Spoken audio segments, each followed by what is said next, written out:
دردهای زمان پریود و پیش از پریود که همه خانوم‌ها کم و بیش تجربهش میکنن. امروز میخوایم راجع به این مسئله صحبت بکنیم، ببینیم که چه راهکارهایی وجود داره که بتونیم این درد رو یکم کنترلش بکنیم، مدیریتش بکنیم و بهینه‌سازی کنیم زندگیمون رو، چون دوران طولانی از زمان زندگی خانوم‌ها شامل پریود هستش و تکرار شونده هست، یعنی تبدیل میشه به چرخه ثابت طولانی مدت در زندگی خانوم‌ها. پس خیلی خوبه که بتونیم راهکارهای مناسبی رو پیدا بکنیم برای اینکه مدیریتش بکنیم. امروز میخوام هم راجع به بحث تغذیه براتون صحبت بکنم، هم راهکارهای دیگه از جمله یوگا. منتها این رو اول بگم خدمتتون که خیلی ها تو فضای مجازی راجع به همین بحث پریود و تغییرات خلق و خو، مثلا زودرنج شدن خانوم ها، حساس شدنشون یا دردهایی که دارن، حتی یه سری جوک میسازن که حالا هم توسط آقایون هم حتی توسط خانوم ها خیلی مشاهده میشه، ولی حقیقتا خیلی دشوار هستش این شرایطی که پیش میاد و به دلیل تغییر اون بالانس هورمونی هستش و اون کرمپ ها و گرفتگی های شدیدی که در ناحیه رحم اتفاق میفته.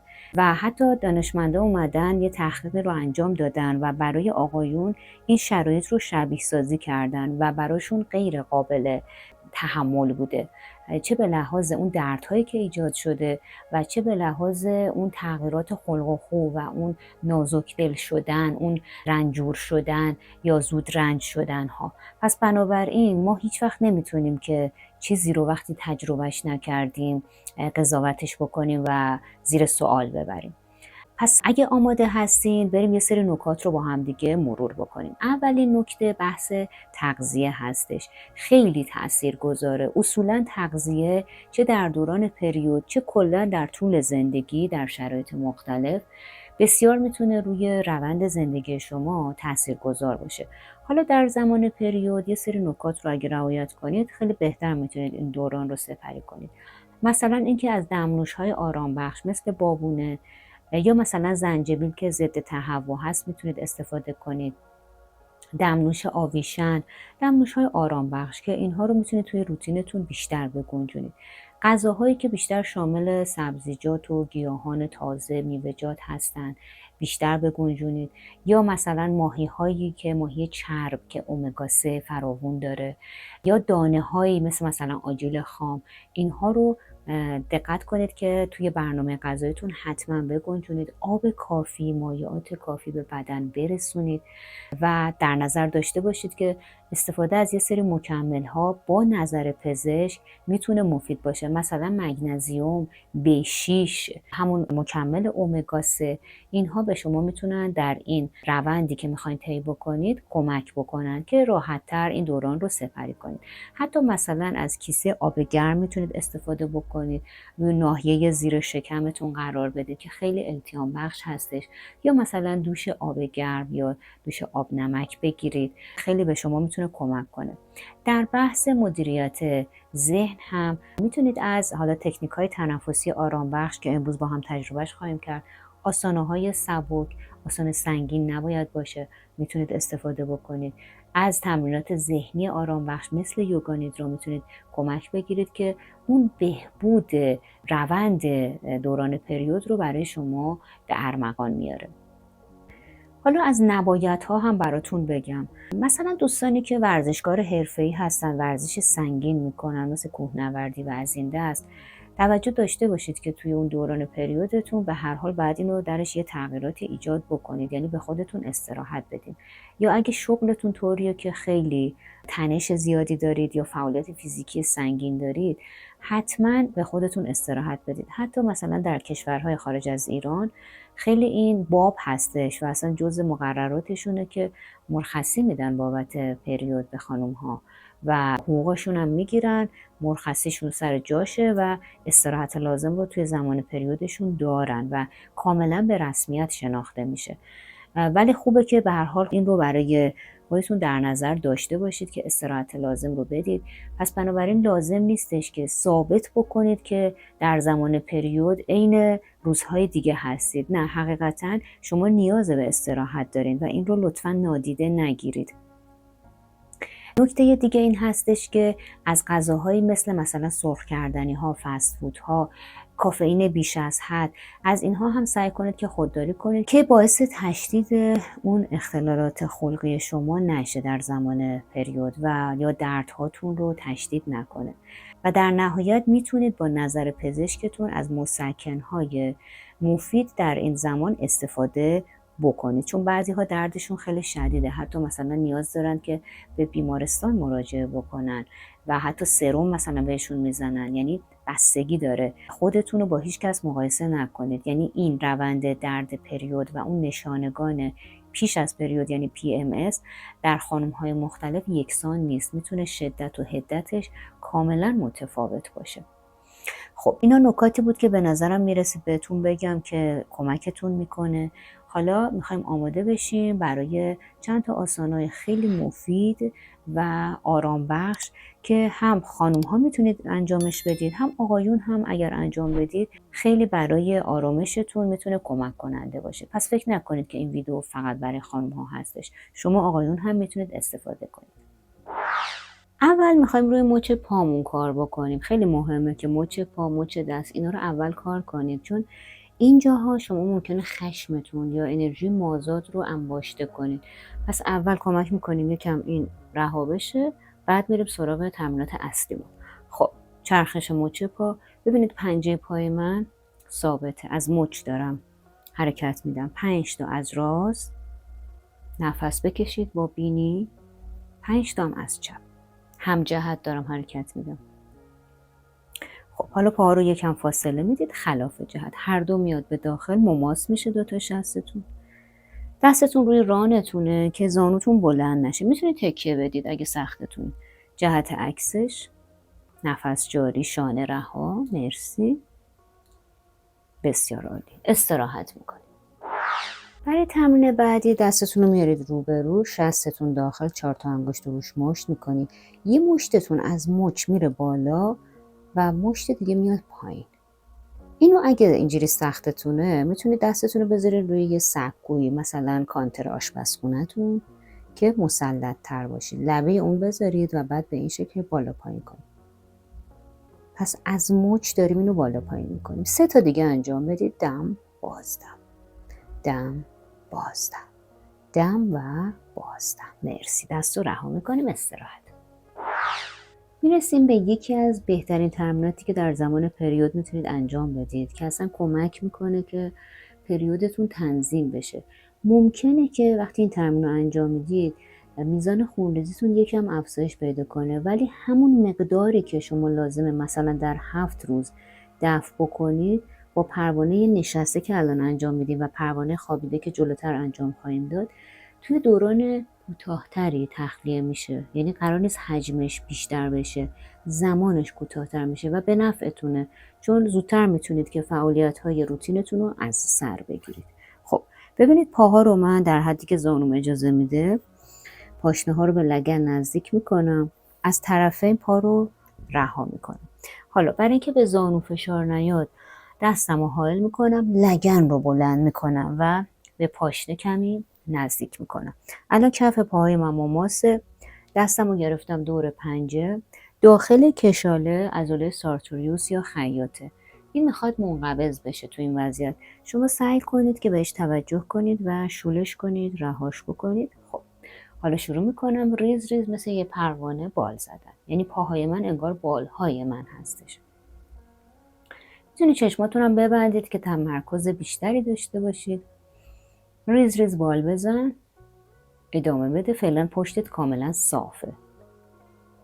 نفس بکش.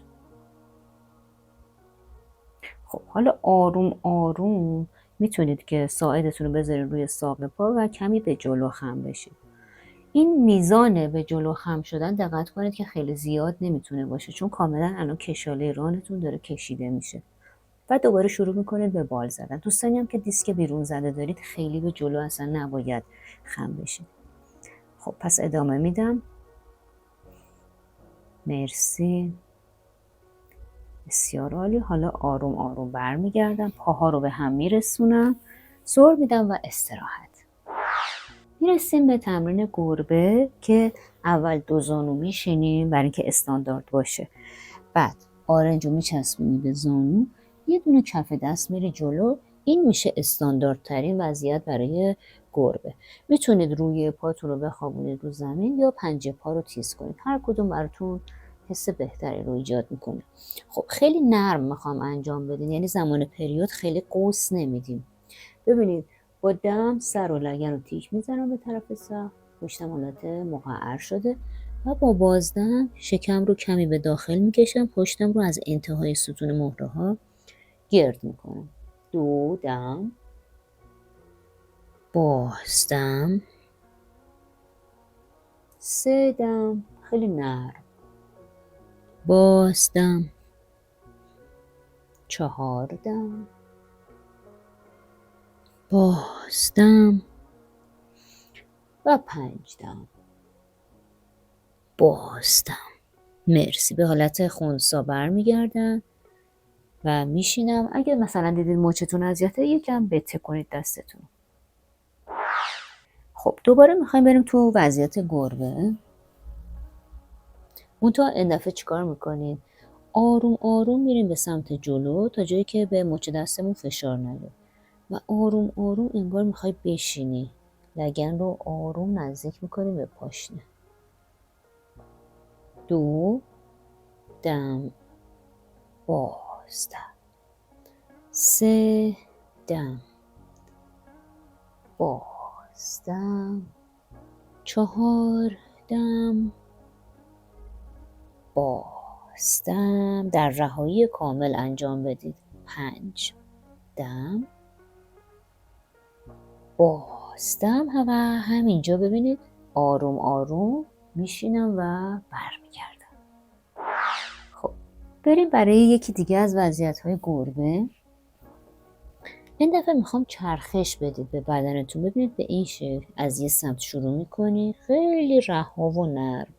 5 تا از یه سمت. میتونید پنجه پاتون رو تیز کنید. 2 3 خیلی نرم، 4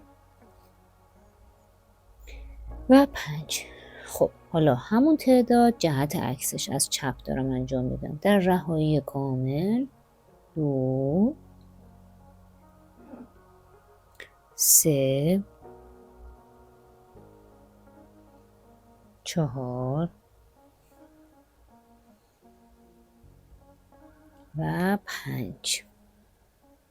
مرسی. دوباره برمیگردیم و استراحت میکنیم. میخوایم بریم برای سجده و نیاز به بالش داریم. حالا میتونید 1 دونه 2 تا هر چند تا که نیاز دارید از بالش کمک بگیرید. ببینید بالش رو میتونید اینجا بذارید و آروم آروم برید جلو یا حتی زانوها رو کمی از هم باز بکنید یا اینکه مثلا به این شکل زیر پیشونیتون قرار بدید. 1 دونه 2 تا هر چقدر که لازم دارید. میخوام سجدمون پسیو باشه، سجده کودک. میبینید دستم رو آوردم کنار خودم، کف دستم هم رو به سقفه. قشنگ بدن رو رها کن. با دم شکمت یکم پر میشه، دم شکمی. با بازدم نافتو شل کن، شانه رها. 2 دم، بازدم، 3 دم، بازدم، 4 دم، بازدم، 5 دم و بازدم. خیلی تمرین آرام بخشی هست. حالا آروم آروم با پشت گرد به حالت نشسته برمیگردیم. برای این تمرین پاهاتون رو دراز میکنید، نشستید. اگه نیاز دارید زیرتون یه بالش قرار بدید، یعنی لبه یه بالش باسنتون رو بذارید که راحت تر تمرین رو اجرا کنید. پای راست رو جمع میکنم، از راست رها میکنم. لازم نیست حالا خیلی هم بکشید بدن رو، یه کشش رو ملایم میدین. از بیخ کشاله آروم میای جلو. میبینید پشتم صافه. بعد هر جایی که میتونید رو میگیرید. پس خیلی فشار نمیاریم، کشش بیش از حد نداریم، زانو نمیپره بالا. پنجه پا رو اکتیو نگه میداریم. تنفستون هم شکمی باشه. با دم شکم رو یه ذره پر میکنید، با بازدم نافتون رو شل میکنید. 2 3 4 دم، بازدم و 5 دم و بازدم. حالا آروم دستتون رو سر میدید، پا رو برمیگردونیم و میریم سراغ سمت دیگه‌مون. پای چپ رو جمع میکنیم، از چپ رها میکنیم، پشتم صافه. یه کوچولو اول میکشم پهلومو، بعد دم میگیرم، بازدم. میبینید پشتم صافه. ممکنه چند میلیمتر فقط بیاین جلو، اشکال نداره. خیلی خوب روی سوادیستان داره کار میکنه، چاکرای دوم از سری چاکراهای اصلی. خب دم و بازدم شکمی، 1 دم، بازدم، 2 دم، بازدم، 3 دم، بازدم، 4 دم. ضربه نمیزنیم، فقط ناف و شل میکنید موقع بازدم. 5 دم و بازدم. آروم برمیگردی، پا رو عمود میکنید و سر میدید. این نشستی شبیه چارزانو رو انتخاب میکنیم. ابتدا یکی از پاها جلوی پای دیگه قرار میگیره. حالا فرقی نمیکنه یا راست یا چپ، چون اینو تغییر هم خواهیم داد. هر کدوم را دستتون رو اول انتخاب بکنید. بعد خیلی نرم و آرام، ببینید دارم قدم میزنم تا جایی میرم جلو که لگنم بلند نشه و اونایی هم که دیسک بیرون زده دارید خیلی فشار نیاد. حتی میتونید مثلا 1-2 تا بالش هم اینجا بذارید که در واقع یه ساپورتی هم داشته باشید به این شکل. خب پس بنابراین به حد بدن توجه میکنید. خب به اون حد نهایی که رسیدید، آروم مثل عقرب ساعت میچرخید به طرف راست. باز لگن بلند نشه، یکم مکس داشته باشید. تنفس شکمی داریم وقتی مکس داریم. بعد میای وسط و میریم به چپ. پس اینجا هم تنفس شکمی، شانه رها باشه. در رهایی کامل تمرین رو انجام میدیم. خب برمیگردم. حالا گفتم جای پا عوض میشه که کاملا متقارن اجرا بشه. الان مثلا من پای چپم رو آوردم جلو و چون الان پای چپم جلوه، این بار که رفتم پایین اول به چپ میچرخم. پس شروع میکنم.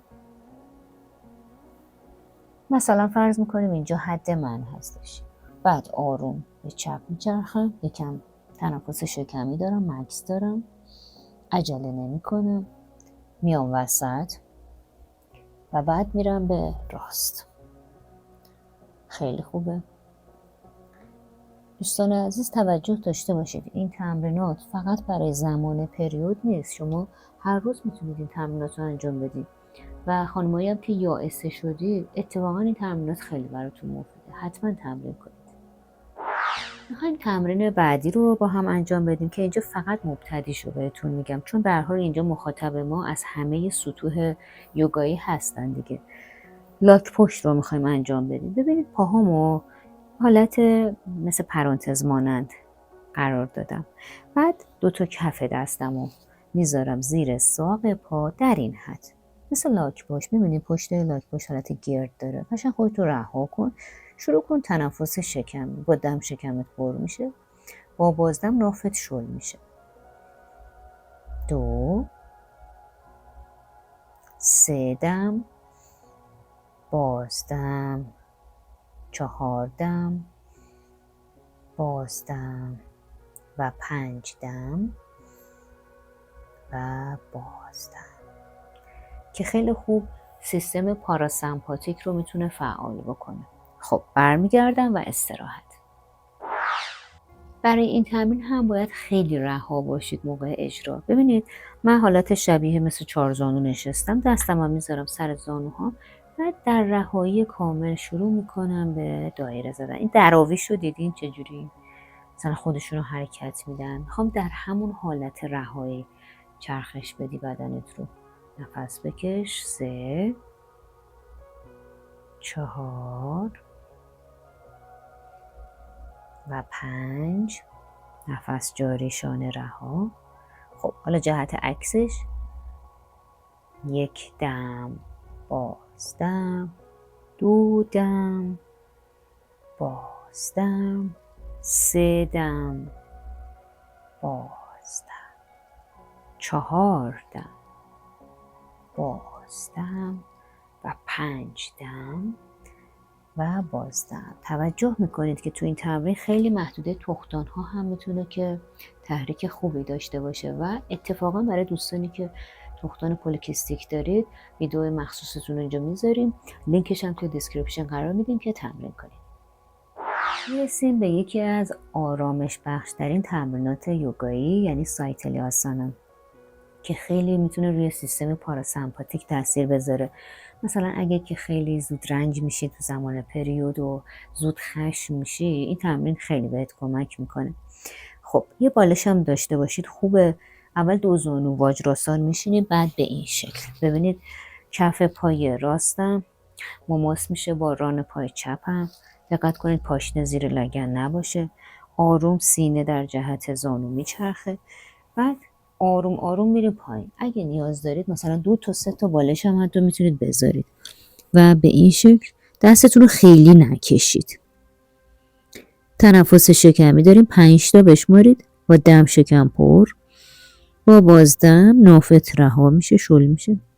2 دم، بازدم، 3 دم، بازدم، 4 دم، بازدم و 5 دم و بازدم. خب حالا آروم آروم قدم میزنیم که قرینش کنیم دیگه. بنابراین میریم سمت دیگه.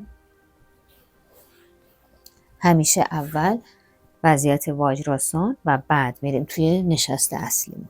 ببینید به این شکل.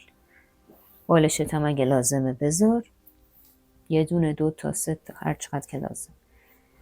پس خیلی دست رو نمیکشیم. ببینید به این شکل. با دم شکم پر میشه، با بازدم نافت شل میشه، شانه رها باشه. 2 دم، بازدم، 3 دم، بازدم، 4 دم، بازدم، 5 دم و بازدم. آروم آروم قدم میزنیم و دوباره واجراسان و بعد میتونید هر نشستی که دوست دارید رو انتخاب کنید. خب میرسیم به تمرین برف پا کن. دقت کنید که وزنتون رو به دستتون تحمیل نکنید. پا رو یکم فاصله میدیم. 2 تا پا آروم میاد به راست، وسط. آروم میاد به چپ، وسط. ادامه بدید در رهایی کامل. مرسی. 2 3 4 خیلی رها، 5. مرسی و استراحت. خب میرسیم به تمرینات خوابیده. اول خوابیده های رو به شکم رو انجام میدیم. دوستانی که گودی کمر خیلی زیاد دارید یا مثلا کمر درد دارین، میتونید که یه پتو تا شده زیر شکمتون قرار بدید. کما اینکه ما ویدیو مخصوص شما رو هم اینجا براتون قرار میدیم که بتونید تمرین داشته باشید. لینکش هم توی دیسکریپشن قرار میدیم. خب آدواسان یکی از تنوعاتش رو میخوایم کار کنیم. بسیار آرام بخش هست، التیام بخشه.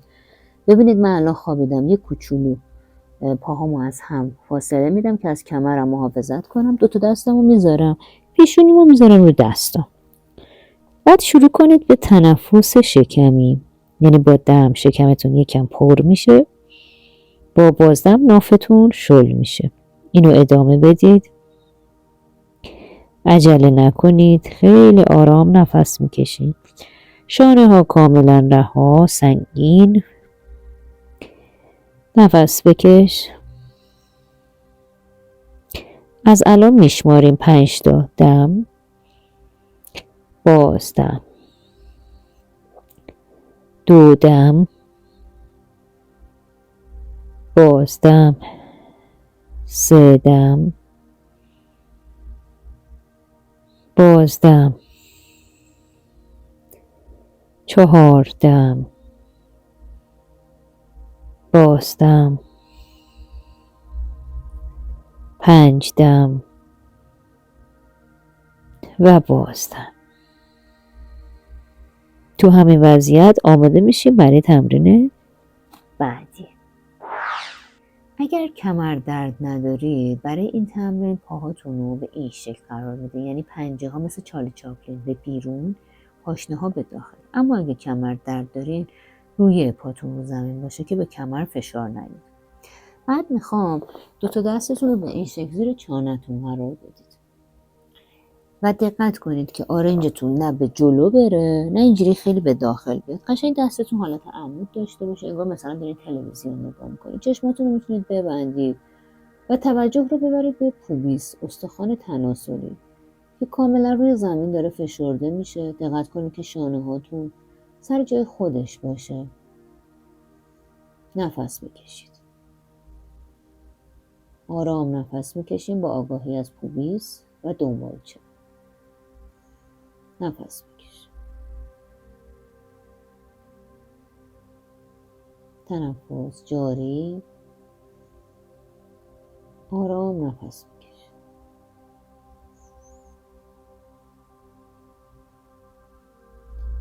آرام نفس بکشید.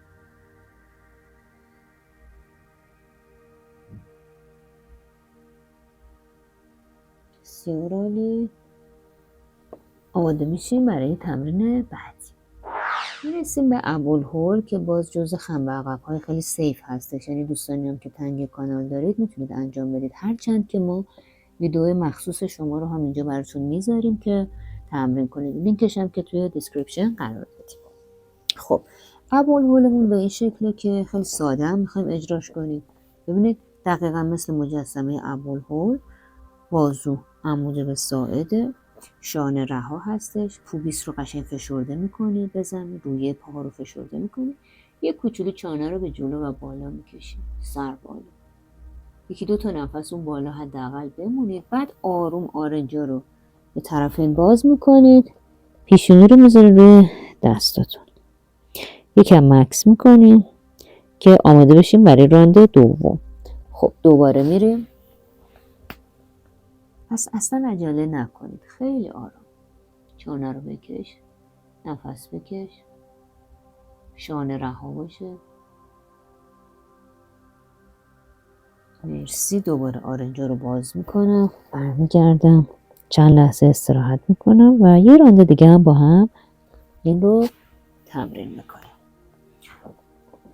لطفاً عجله نکنید، خیلی آهسته. شانه رها، نفس جاری، پوبیس رو قشنگ فشرده کن به زمین. مرسی. و بریم برای استراحت. استراحت جالبی ما داریم که رو به شکم انجام میشه و باید حتما اینو متقارن کار کنید، یعنی با 2 سمتتون اجرا کنید. حالا من با این سمت براتون اجرا میکنم، ولی سمت دیگه چون رو به دوربین نیست، خودتون حتما ویدیو رو اینجا پاز کنید و اون سمتش رو تمرین کنید.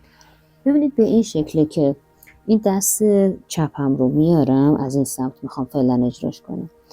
بازوی من میاد زیر سر من. خب این 2 تا دستم قشنگ تو هم دیگه قلاب میکنم یا به این شکل ساعدها رو میگیرم و بعد پای راستم رو جمع میکنم توی شکمم. بسیار تمرین التیام بخشیه. مثلا شاید شما مثلا تو زمان بچگیتون ناخواسته این آسانا رو انجام داده باشید. خود من بچه بودم نمیدونستم که این خودش یه آسانا هستش، ولی مثلا اینجوری استراحت میکردم. خیلی وضعیت التیام بخش و خوبیه. میشه بدن رو به زمین بسپارید، رها کنید، آرام نفس میکشیم و میبینید دیگه یه وضعیت نامتقارنه. دقیقا عین همینو با سمت دیگه تونم باید تمرین کنید. خب میرسیم به پروانه خوابیده که وعده داده بودم که گفتیم برای تنظیم پریود هم خیلی مفید هستش. ببینید به پشت میغلطین. حالا دوست داشتیم مثل من یه بالش هم بذارید زیر سرتون. بعد میخوام یا دستتون رو بذارید زیر لگن یا اگه دستتون اذیت میشه یه پتوی چیزی این زیر بذارید پاها رو در حدی که زانو اجازه میده پاشنه ها رو به لگن نزدیک میکنیم، بعد از طرفین رها میکنیم. خب قشنگ الان کف پاهای من مماسه، چشمامو میبندم، اجازه میدم که زانوهام بر اثر جاذبه زمین کم کم به زمین نزدیک بشه. حالا شروع کنید تنفس شکمی. با دم شکمتون یکم پر میشه، با بازدم نافتون شل میشه. خود همین تکنیک تنفس شکمی کمک میکنه که زانوهاتون به تدریج نزدیکتر بشه به زمین. ادامه بدید به تنفس شکمی. 2 3 دم، بازدم، 4 دم، بازدم، 5 دم، بازدم. خب حالا میخوام از بیخ کشاله قشنگ داخل ران رو رها کنید و شروع کنید ریز ریز بال زدن. باز اینجا هم میتونید چشماتون رو ببندید، حتی میتونید تجسم داشته باشید، تجسمی از یک پروانه زیبا که در حال بال زدن هست. تنفس جاریه، ریز ریز بال میزنیم. عزیزانی که افتادگی اندامهای داخل لگن دارن، مثلا افتادگی رحم، باز این تمرین براتون خیلی خوبه. هرچند که ما اینجا باز ویدئوی مخصوص شما رو هم قرار میدیم که باهاش تمرین داشته باشید، لینکش هم توی دیسکریپشن میذاریم که بتونید تمرین بکنید. خب پس ادامه میدم. مرسی. حالا آروم پاها رو به هم میرسونم، لگن رو بلند میکنم و پاها رو سر میدم. خب بریم سراغ گهواره که همتون قطعا این تمرین رو بلدین دیگه. ببینید به این شکلی که پا رو قشنگ میریم رو شکم.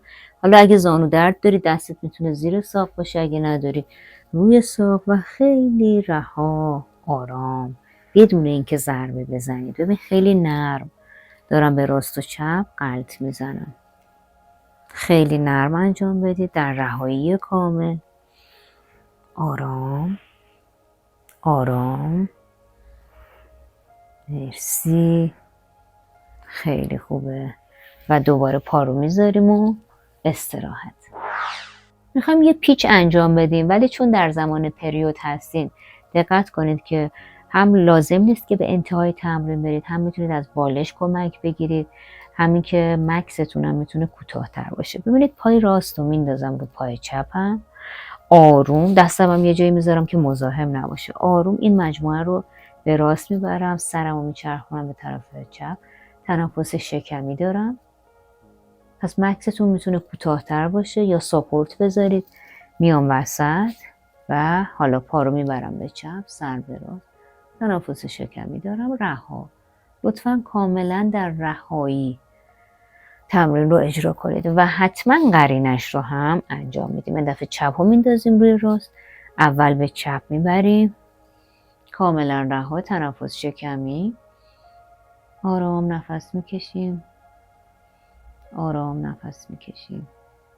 برمیگردیم، پا رو میبریم به راست، سر به چپ، آرام نفس میکشیم، آرام نفس میکشیم. مرسی. و میایم وسط، پا رو میذاریم و استراحت.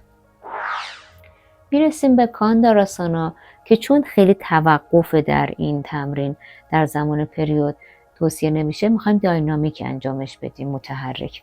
ببینید باز در حدی که زانو اجازه میده پاشنه رو به لگن نزدیک میکنیم به این شکل، بدون اینکه به دست و پا بخوایم فشار بیاریم. ببینید دستم رو جدا کردم، از خود عضلات سرینی کمک میگیریم، یکم میایم بالا و بعد میریم تا نزدیک زمین. اینو یه چند دوری با هم انجام میدیم به این شکل. برای رفع اون کرمپ هایی که توی ناحیه کورتون ممکنه داشته باشید خیلی بهتون کمک میکنه. مرسی. عالی. تمرین هم بسیار تمرین مفیدیه چون انرژی لگن رو خیلی خوب سیال میکنه و خودش مکملی هستش بر تمرین قبلیمون، کودک شاد. ببینید به این شکل میخوام که ساق رو عمود کنید به رانتون. دستتون از داخل میبرید، بعد لبه خارجی کف پا رو میگیرید. حالا بعضی دستشون نمیرسه، مثلا میتونی مچ رو بگیری، پایین تر ساق رو بگیری، یکم روی رانتون رو به زمین نزدیک بکنید.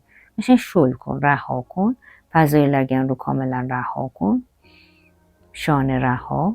حالا شروع کن آروم باهاش غلط زدن، خیلی نرم، بسیار آرام، بسیار آرام. مرسی. کودک شاد، هپی بیبی. لبخند یادت نره. مرسی. عالیه. متشکرم. همینم باز میتونید تبدیلش کنید به گهواره و بعد استراحت. توی این تمرین هم باز یه پیچ میخوایم انجام بدیم. باز تمام نکاتی که بهتون گفتم رو رعایت کنید که در رهایی کامل انجام بدید. پای راست رو جمع میکنم، بالای زانوی چپ میذارم، رو زانو نه، بالاش. بعد دست راستم هم که صلیب، کف دستم رو به زمینه، دست چپ رو میارم، پشت پا رو میگیرم. حالا اینجا میتونید بالاش بذارید و کتفم جدا نشه، در رهایی کامل. سر رو میتونی بچرخونی، به دست راست نگاه کنی یا چشما رو ببندی. تنفست شکمیه. 2-3 تا نفس بمون. مرسی.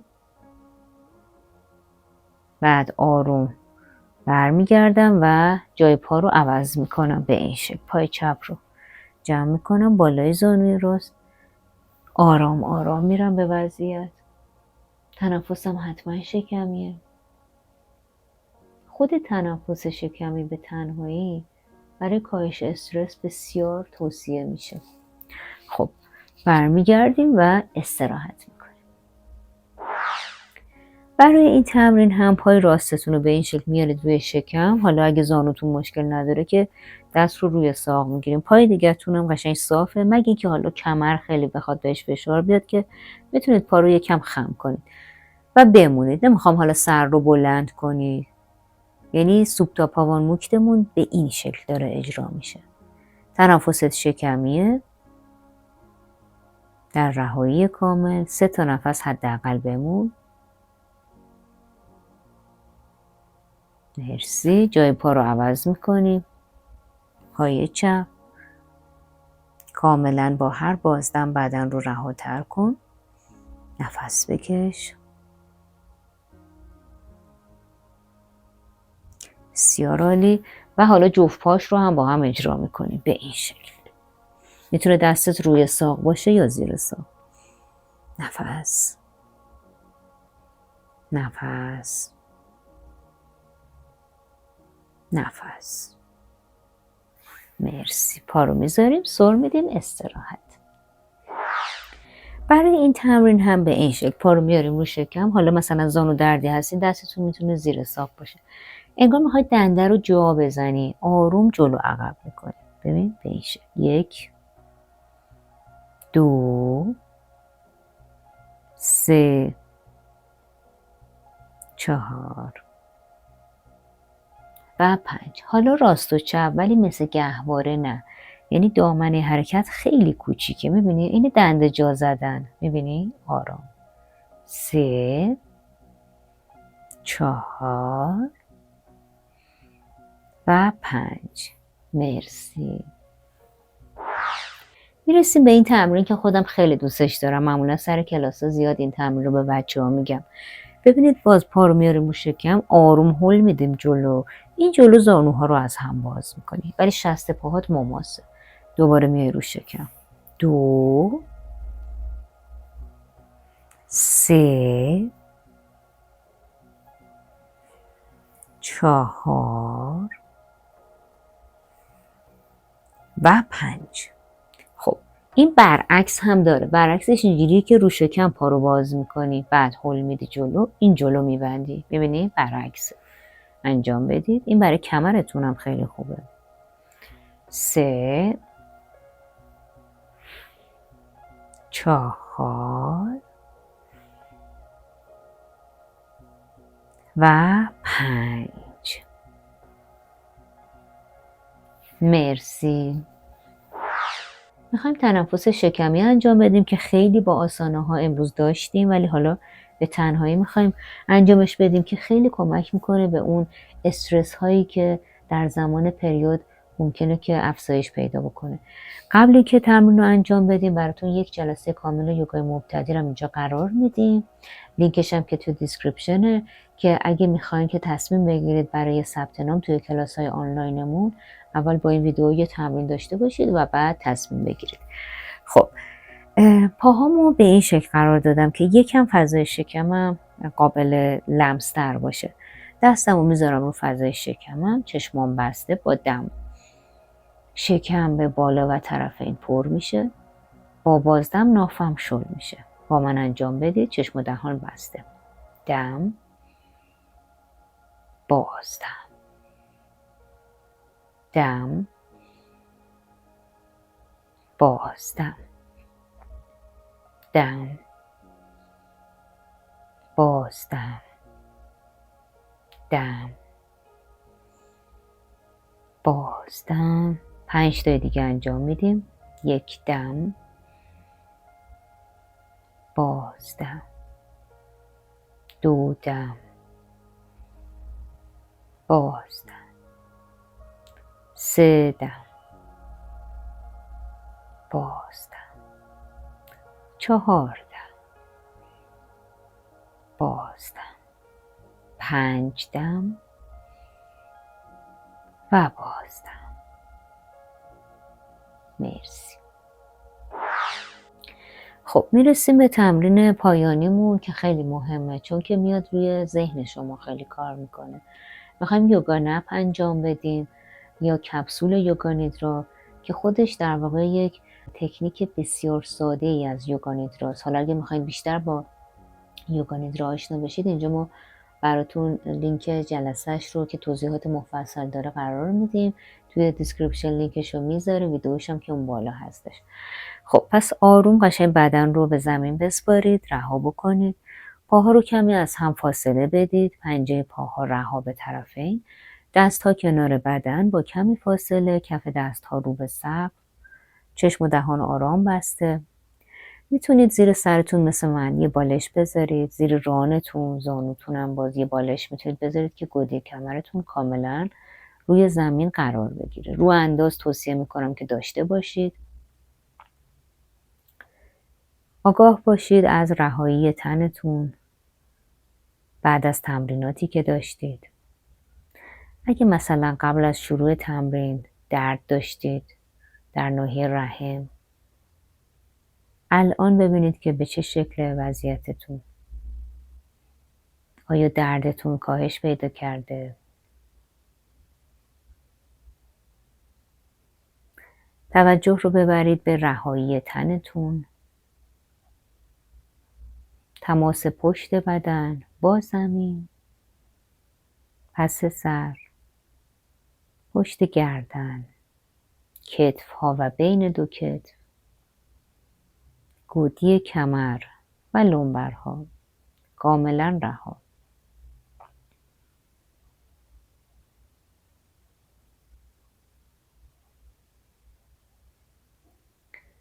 آگاهی رو ببرید به انگشت شست دست راستتون، حسش کنید، رهاش کنید. انگشت اشاره، میانی، انگشتری و کوچک دست راست. هر 5 انگشت دست راست با هم رها. کف دست، پشت دست، مچ، ساعد، آرنج، بازوی راست. خط شانه راست رو رها کنید. زیر بغل و خط پهلوی راست، بیخ ران، ران راست، زانو، ساق پا، مچ و قوزک ها، پاشنه پا، کف پا، روی پا، انگشت شست پای راست، انگشت دوم، سوم، چهارم، انگشت کوچک پای راست. هر 5 انگشت پای راست با هم رها. نیمه راست بدن رو یک پارچه رها کنید. آگاهی رو ببرید به نیمه چپ. انگشت شست دست چپ، انگشت اشاره، میانی، حلقه و کوچک دست چپ. هر 5 انگشت دست چپ با هم رها. کف دست، پشت دست، مچ، ساعد، آرنج، بازو. خط شانه چپ زیر بغل، خط پهلو. بیخ کشاله، ران، زانو، ساق، مچ پا، قوزک ها، پاشنه، کف پا، روی پا. انگشت شست پای چپ، انگشت دوم، سوم، چهارم. انگشت کوچک پای چپ. هر 5 انگشت پای چپ با هم رها. نیمه چپ بدن رو یک بارچه رها کنید. آگاهی رو ببرید به پشت تن، پس سر، پشت گردن، کتف راست، کتف چپ، عضله راست کمر، عضله چپ کمر، لنبر راست، لنبر چپ. کل ستون مهره ها از دنبالچه تا پس سر. تمام پشت بدن رو حس کنید، رها کنید.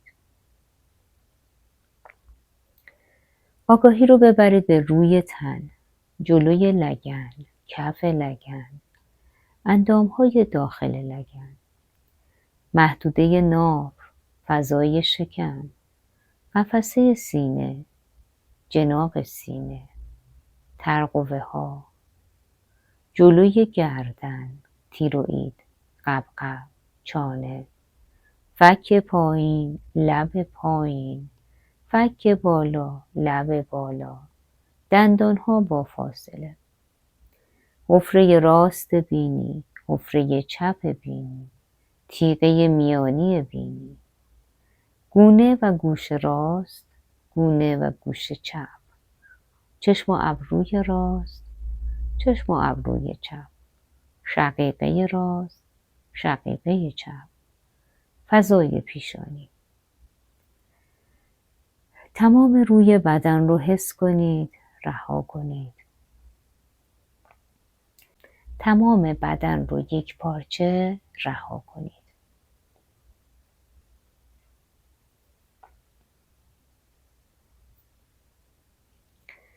آگاهی رو ببرید به نفس هاتون. از دم و بازدم هاتون آگاه باشید. ورود دم و خروج بازدم در محدوده حفره های بینی.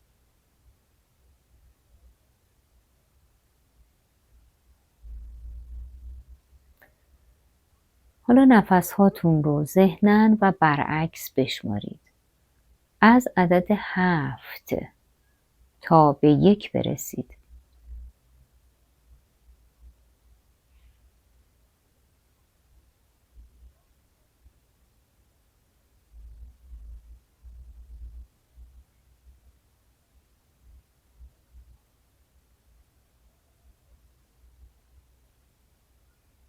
شمارش رو رها کنید. نفس ها رو رها کنید. کم کم آگاهی رو دوباره به جسمتون برگردونید. از حس و حال تنتون آگاه باشید. بدن رو روی زمین حس کنید، پیدا کنید. به یاد بیارید که کجا دراز کشیدید، به چه نیتی. حالا حرکت مختصری به نوک انگشتای دست و پاتون بدید. پس سر رو به طرفین بغلتونید. خیلی نرم، خیلی آرام. پاها رو از زانو خم کنید و خیلی آروم به پهلوی راست بغلتید. کمی صبر کنید. بدن رو میتونید در آغوش بگیرید، نوازش کنید. و حالا با فشار کف دست چپتون و با همون چشم‌های بسته بنشینید. وقتی که نشستید یک پالمینگ درست حسابی انجام بدید. خوب دستاتون گرم کنید. بذارید روی چشم‌هاتون. آروم چشم‌ها رو باز میکنیم، دستا رو کنار میزنیم و نماسته. خوش آمدید به این جهان. مرسی که همراهیم کردین. 4 تا ویدئوی خیلی عالی داریم. سلامت رحم و تخمدان، درمان ناباروری، فیبروم رحم، کیست تخمدان. شاد باشید.